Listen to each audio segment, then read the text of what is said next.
So, hello, I am Soline Corre and I am a second-year PhD student in EPFL in a laboratory of energy, and I am working on waste management and circular economy. And my first study case was about sewage sludge, which is a residue from wastewater treatment plants.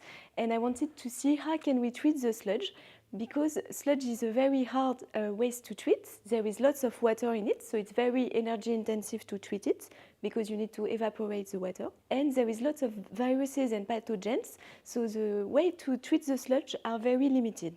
Currently, we have three main options to treat it. So most of the time, people prefer to incinerate the sludge. So you burn it, and you have to burn a huge amount of water. So it's very energy intensive, and it emits lots of CO2 emissions. You can also choose to go for more biogenic ways to treat it, bio-based methods such as digestion, or you can go to high technologies such as gasification that occurs at high temperature and pressure. So the objective of my work was first to model the three base treatment for the waste, and this treatment for the waste are producing gas.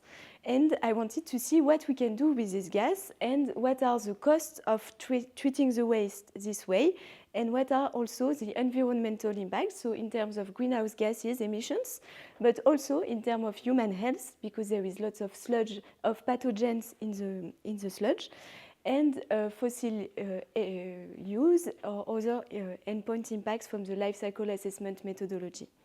So what we found is that the sewage sludge, it's carbon-based waste, and the results will depend on what you want to do with the carbon in your economy. Either you want to only treat the sludge, and then you have greenhouse gases that are close to zero, a treatment cost that is pretty low, and no variation depending on your energetic mix about the impacts and what do you do with the sludge. Either you want to capture the CO2, which is biogenic, so the CO2 comes from the atmosphere before it's transferred to the sludge, so you will mineralize the CO2 and you will have a negative impact. Or either you can also transform it into methane using electrolyzer combined with your first technologies. So you can use, for example, digestion with electrolyzer to enhance the conversion of the CO2 produced to methane. And we introduced a parameter in the life cycle analysis, because when you produce methane in the life cycle analysis, you can consider it as avoided emissions.